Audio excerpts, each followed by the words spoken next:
Good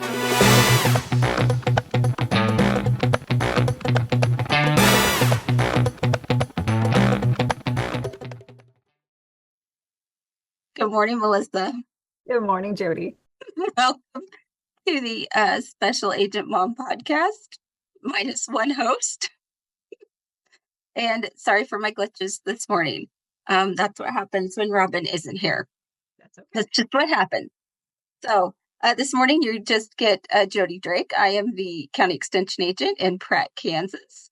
And Robin, my co-host, is a little under the weather this morning. I think she fell victim to the pollen count in Kansas this morning, and she said she lost her voice. So she was not going to be very good as a podcast co-host this morning. So she let it be fly solo, which can be a bit dangerous because you never know what Jodi's going to say or do. So I'm just going to have to listen to this later and say, oh my gosh, I'm never going to let Jodi do this by herself again, probably. But, you know, it'd be fine. It'd be fine.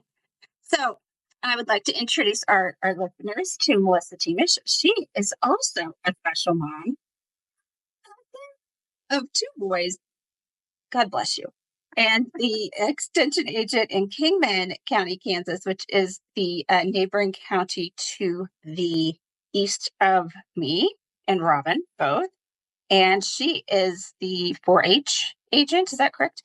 But you're kind of like the everything agent because you also do family consumer science programming. I know you've done some ag programming as well. So I will let you introduce yourself and tell us a little bit more about what you do in Kingman County. Okay, that's great. Well, thank you for having me today. Thanks for coming. Melissa Thimesch. I am officially the 4-H agent, but like Jodi said, in a small county, you do a little bit of everything. I work with school enrichment, my AGU group, Health Coalition, all kinds of things here in Kingman. I am a special mom of two boys, 14 and 11. No, yeah. It's not my eyebrows shot up. I don't think I could be a girl mom. I think I was made to be a boy mom. Yeah. They do keep you on your toes. You've always got some good boy stories to tell. Have they caused you any more gray hairs lately? Oh, I'm sure. I call them the sparkles. They're my sparkles. Oh, that's nice. Yeah, they're good about that. Now, you mentioned HEU ladies in your county. Those are homemakers education units, and not every county in the state of Kansas has those. In fact, mine went out of function. I don't know if it's been 5 years yet, but several years ago. They just got older. They quit meeting, but several years ago, they were quite active, and they kind of served as a way to disseminate information to women who stayed at home. They were the heart and soul of the family farm, usually, several years ago, and they created like home canning clubs. They taught each other how to sew, can, cook, all those important life skills. Yeah, all the things. Group, we have only one group here in the county that we meet once a month, and we have extension programs, and then also some interest type programs that the ladies put together. But it is a great way for everybody to get together and network and fellowship. Yeah, it's a great social outing for those ladies. They're pretty fun. Robin has more than one group, I know, in Barber County. And I used to have 9 in Pratt County, if you can believe it. And we would get together. When I first started, we would have district HEU days. And we would rotate that between our 3 counties. And those ladies would get together. There used to be like, 60 to 80 ladies that would get together for a district HEU day. And we would have, a speaker come in. And so it was a social thing, honestly. But they had such a good time. It was a good thing. And I still do a lesson, some sort of an educational lesson for your HEU ladies and for Robin's HEU ladies once a year or so. And then they will sometimes take that. Robin's ladies will take that lesson and teach it to their individual units. I know your ladies don't necessarily do that because I'm it. Yeah. That's it. Yeah. That's the one group. One and done. Yeah. And you'll do the same thing. Yes, yeah, I go down to Medicine and teach Barber County, and then teach to my ladies over here. Good, good, good. Which kind of brings us full circle to kind of why we invited you on today is about the lesson that you worked up for that group for this year. Yes. And what was your lesson about? So my lesson this year was it was prepared by Oklahoma State University and the Cooperative Extension down in Oklahoma State. They have a very nice library, and believe it or not, we're actually closer to Oklahoma than Manhattan. So sometimes their programs are just as relevant as what we have to offer from K-State. So the program that I taught this year was The Power Went Out, Is My Food Still Safe? So this is kind of twofold. It could have been through ice storms. We were very fortunate we didn't have ice storms this winter, but also we're in tornado season. So those thunderstorms and spring storms that could be coming up with that time of year. Yeah, I just looked up because I was curious. We are what's called Tornado Alley here in Kansas, which makes some people nervous, but I guess we're used to it. So we're just like, call it what you will.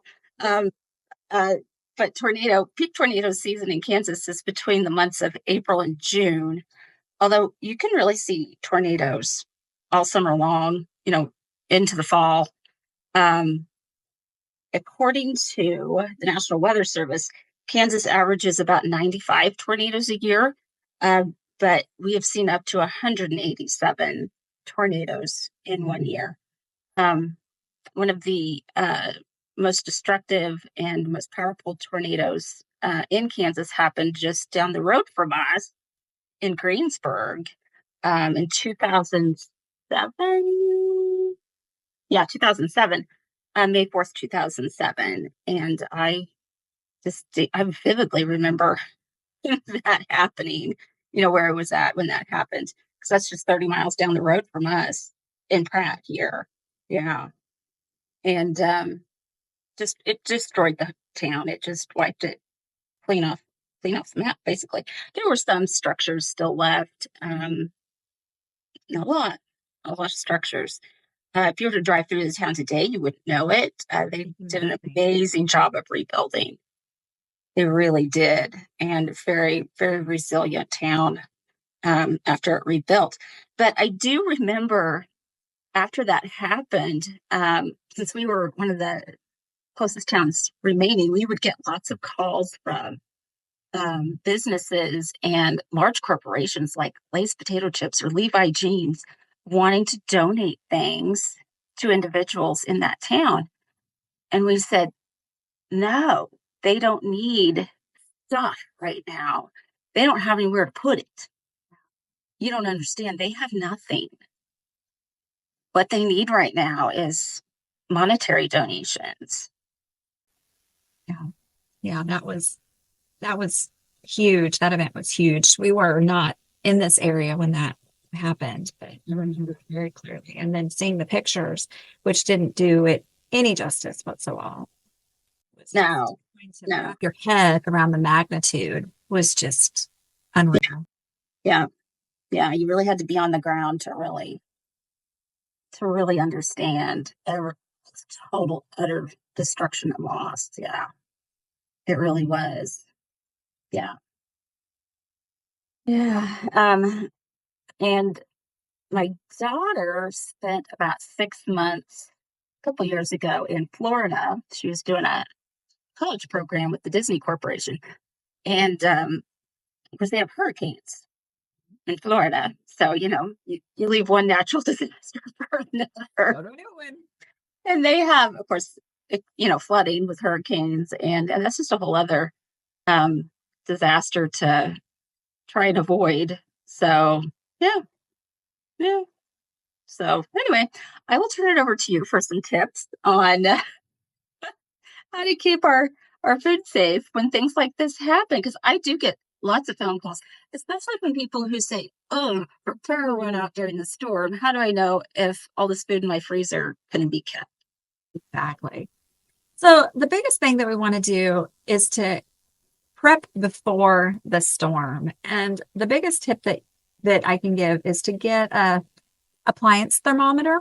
Mm. Put one of those in your freezer and your refrigerator, both portions, because those two appliances are kept at different temperatures. They're very inexpensive. You can get it at a big box store, a home goods store. And you can probably even get some at an expo if you are at the right expo. That's usually a promo item too. But we want to keep our refrigerators at 40 degrees or below and our freezers at 0 or below. And don't rely on built-in thermometers. We had a refrigerator and it had a built-in thermometer. It was always off. So go ahead and get those appliance thermometers and put those in so you know where your appliance is before a storm even happens. Yeah, that's good advice, especially on don't trust the one that's in it. Yeah. Yeah, I like that advice. And as we are approaching storm season, it is also a good idea to keep a supply of shelf-stable food on hand that you can have in case you do have a power outage and you aren't able to get to your refrigerator or frozen items like you normally do. Because we'll get into the why on that here in a bit. But you can have shelf-stable meat, vegetables, fruits, milk, ready to eat cereal, crackers, things like that, that your family enjoys that you can have without having to rely on power. If you have a storm that's coming and I'm out in the country, but honestly, I'm very lucky. We usually don't lose power with a storm. But if you're on one of those lines, you're like the wind blows a little bit, Yeah. is it, Yeah, I do quite a bit. you can move some of your refrigerator items into your freezer. Oh, okay. Prolong the life of that, but it will also fill up your freezer and fill up that space a little bit more. Also, if you are where you have the potential to lose power, it's also better to prepare by finding your coolers, your freezer packs, your ice packs, things like that, so you know where they are, so they're ready and accessible before you need them instead of trying to find them in the midst of all the chaos. Mm-hmm. Mm-hmm. So we have a family of 4, and like I said, I live literally out in the middle of a wheat field. So we try to keep the full freezer. We get bulk meat. We usually order, or we purchase meat from a 4-H member. So, we have like bulk beef. So we usually have a pretty full freezer, and that's what you want. You want as full of a freezer as you can get. So if you have some open space in that freezer, you can take milk jugs or water jugs and freeze that water before a storm, and it fills that space. And then also you can use that water for drinking water if you need it as it thaws out during a storm.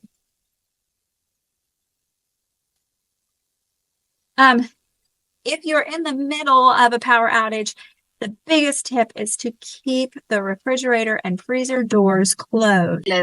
Mm-hmm. And that's why you want that shelf-stable stuff so your kids aren't reaching for the stuff. It's hard to do when you've got little kids who just want to keep opening the fridge door. Exactly. A refrigerator will keep cold for up to 4 hours if it's unopened. Yeah. Yeah, that is true. Air out. Mm-hmm. And a full freezer will hold temperatures for up to 48 hours. Yeah. Unopened. Yeah. Yeah. So I've got a chest freezer, and it's actually out. It's not in my house. It's outside in a storage house. We call it the bunkhouse. So it's outside. So that's a little easier to do. It's the refrigerator, and it's just me and my teenager. But oh my gosh, it's just a habit for her. I'm just like, child, leave it shut, leave it shut. Yeah.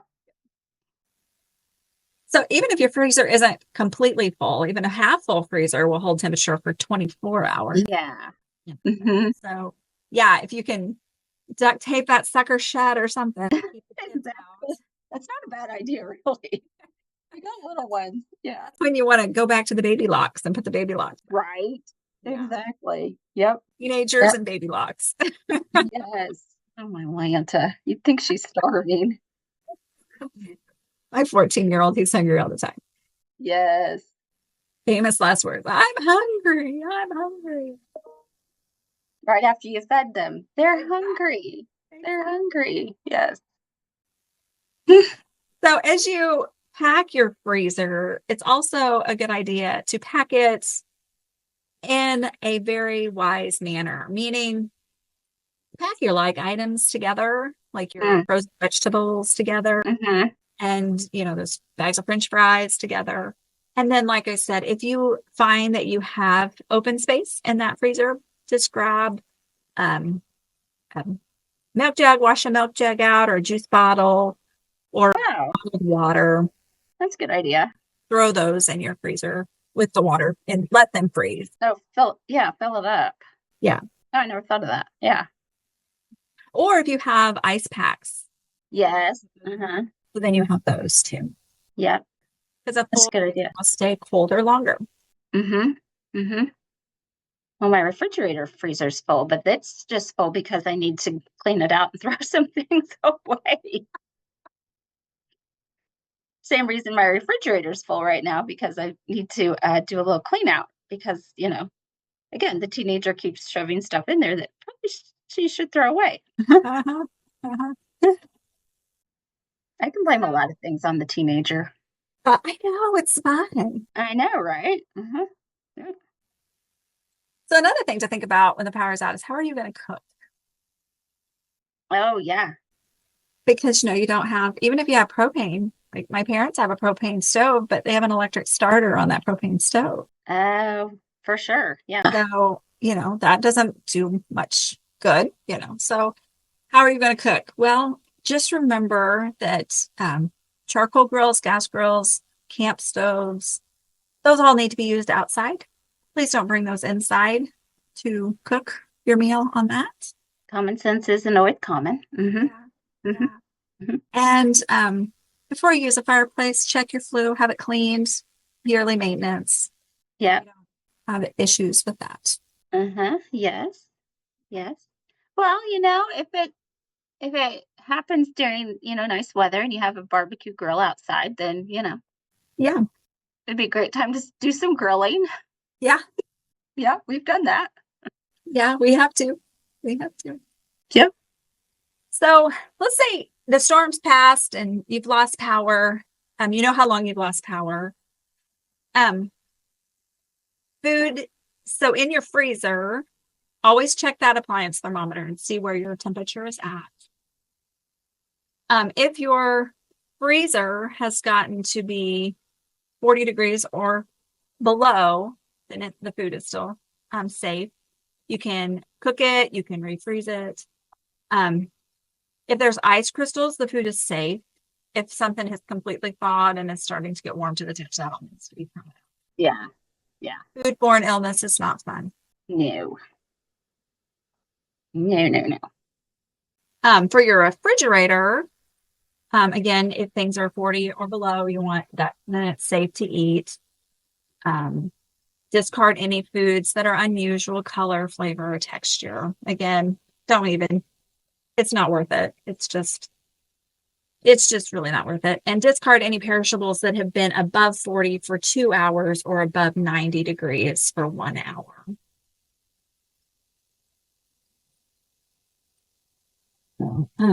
Now, Karen Blakesley keeps us pretty up to date on her rapid response center website, and Karen's our food safety specialist on campus at K-State.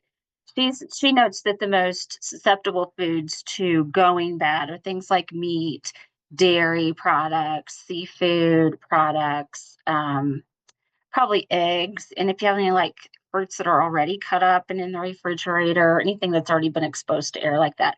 and vegetables have already been cut up. Those are things that are probably going to be the most susceptible to going bad in your refrigerator, things like that. Um, I'm an I'm an egg lady, I've got my own chickens, things like that.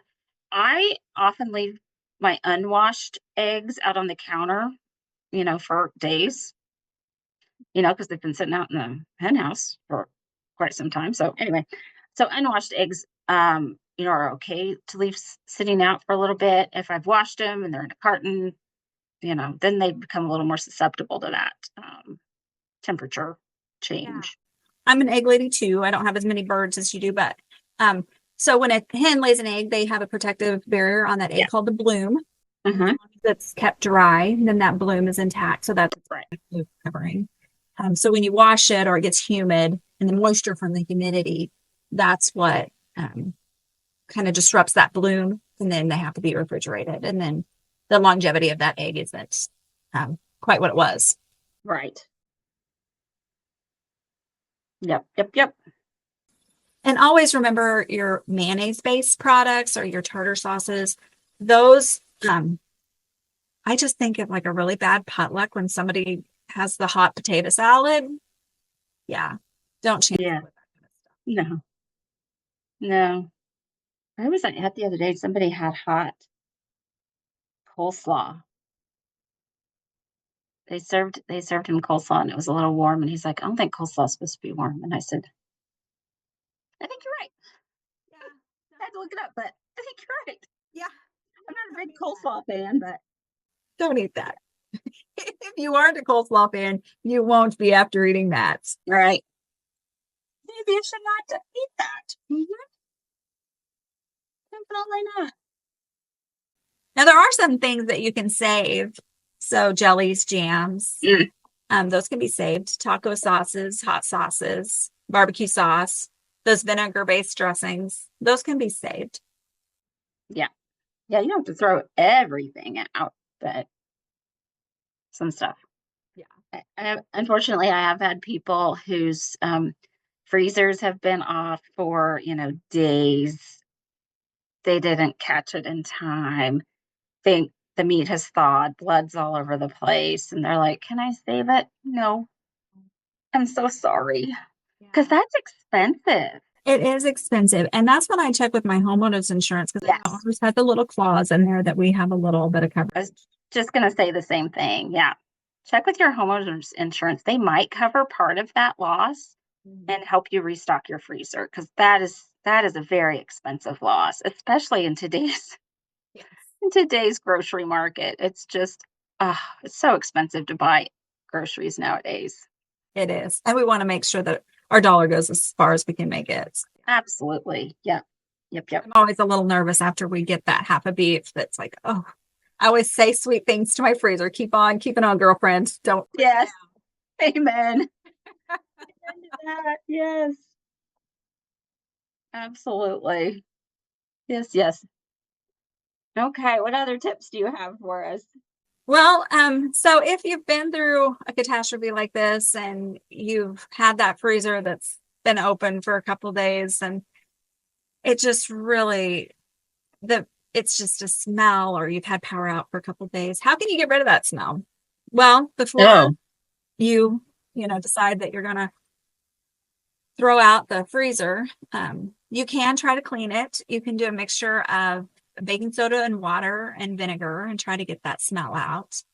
If the odor persists, you can always try activated charcoal and put that oh, that will pull the smell out. yeah. Okay. Yeah. That's no good. Yeah. Yeah. Um, we do have a product called Neutralium Alpha here in our office that people come in and get for like skunk smells, kind of neutralizes the odor a bit. It is very strong. You do have to you do have to dilute it. So a product like that would probably work as well. Um, just have to ask your local extension office if they would have something like that that you could come in and purchase. But yeah, there's a lot of probably commercial products out there that would do something similar like that. Yep. And I know that kind of getting just slightly off topic. I know, Robin, you're going to be surprised that Jodi's getting off topic, but this is right up your alley, Robin. There's also a financial aspect of going through a disaster like this. And that's keeping some of your important documents safe, keeping some of your important things that you're going to need. If you do have a total loss to your home or whatever, you don't want these things to get damaged. Be sure you have all of your important financial documents in a safe place, whether that's a safety deposit box at a bank or some sort of a safe lockbox on your property somewhere, that they're easily accessible after a disaster.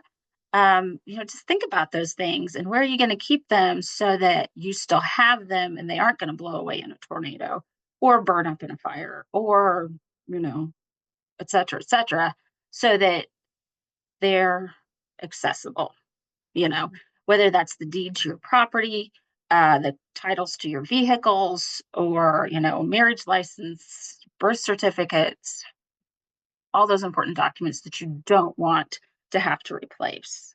Exactly. And I'm pretty sure somewhere, if you look on the KSRE website, you go to our bookstore, I think that our financial department does have a list of some of those documents that you should keep on hand. Robin would have been able to tell us right where that's at because that's kind of her specialty.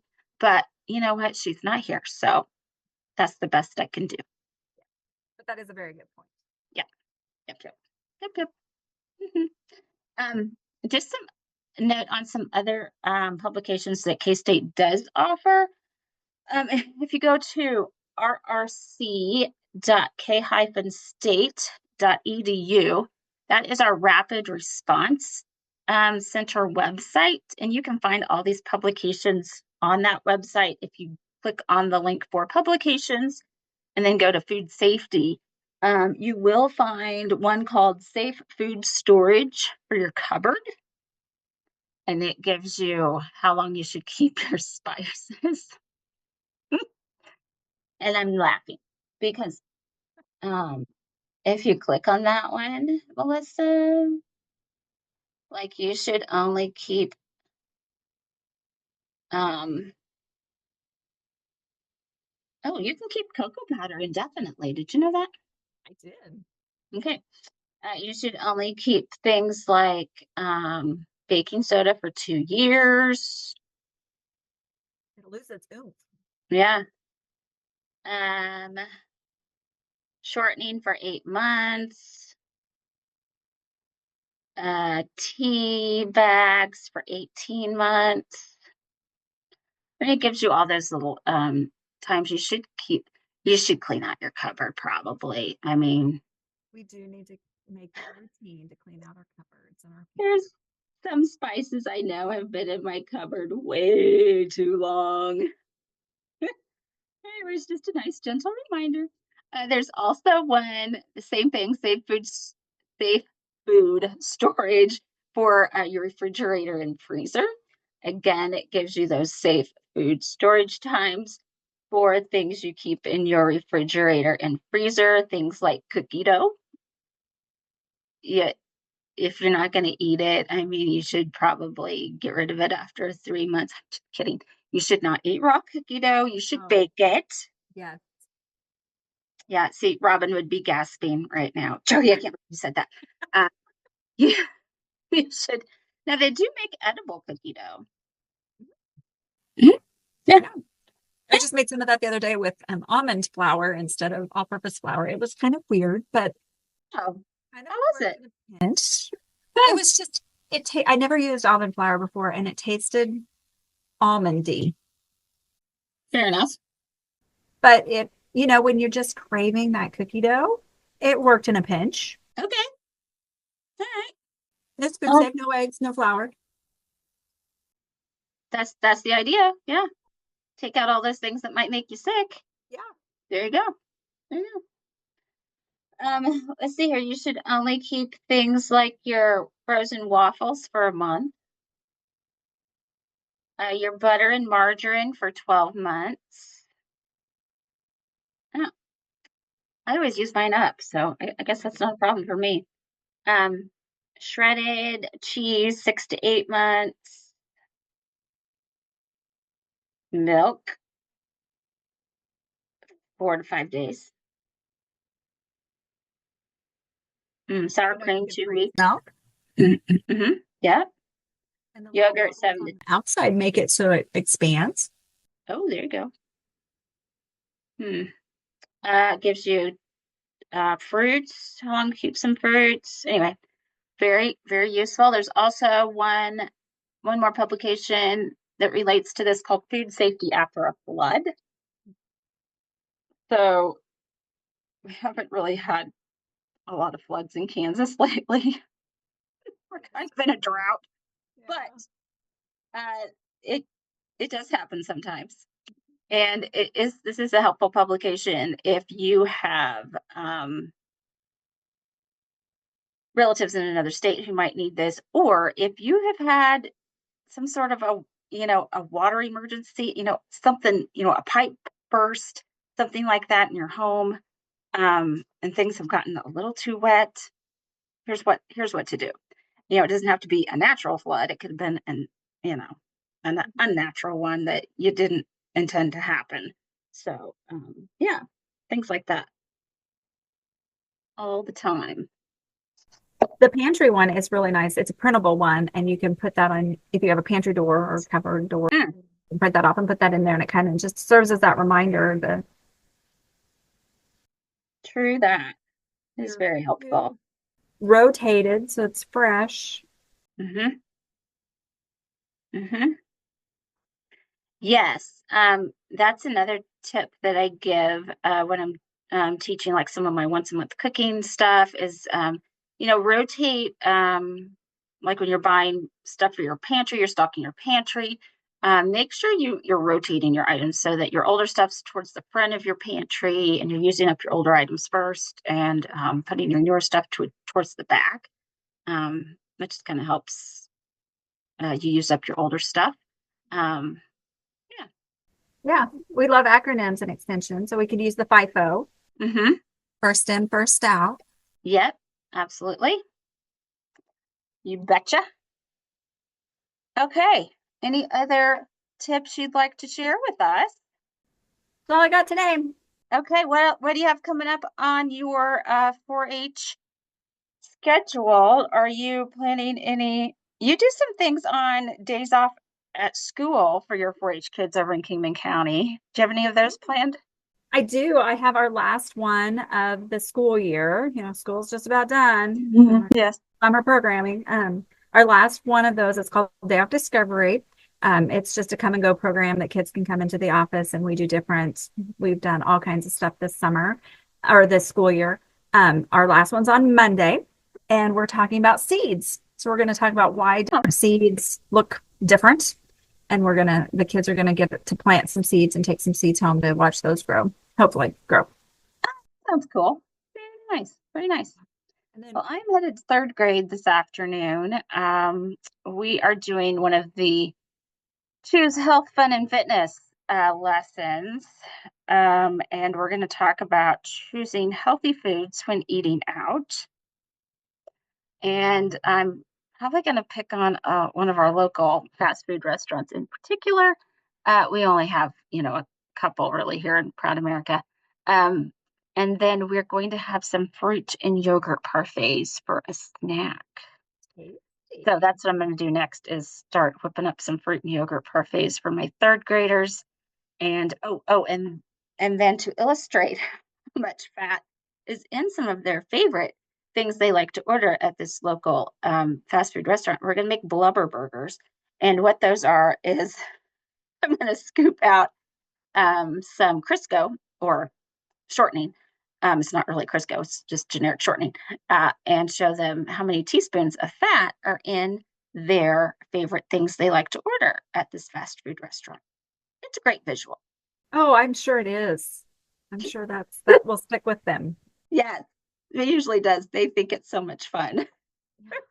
Yeah, yeah, it's great fun. So that's Because it sounds disgusting. I know, I know. I'm also going to a homeschool group on Friday, and we're going to kind of do the same lesson. Only I'm going to let them do the scooping and let them pick a little bit more because it's a much smaller group, like 4 kids, 4 or 5 kids. And so I'm gonna let them do a little more hands-on with it. This afternoon's group is more like 40 kids. So there's no way I could let them all do it. It would take way too long. So Way too long now. yeah. So anyway, thank you so much for joining in on our podcast. This has been fun. Um, for our listeners out there, if you would like to email either Robin or I am at jdrake@ksu.edu. Robin is at reubank@ksu.edu. You can find us on Facebook at Pratt CO Extension and at Barber County Extension on Facebook. And find me on YouTube at Pratt County Extension and on Instagram at Pratt CO Extension. I think that's it. All right. Thanks again, Melissa. It's good talking to you. See you later. See ya.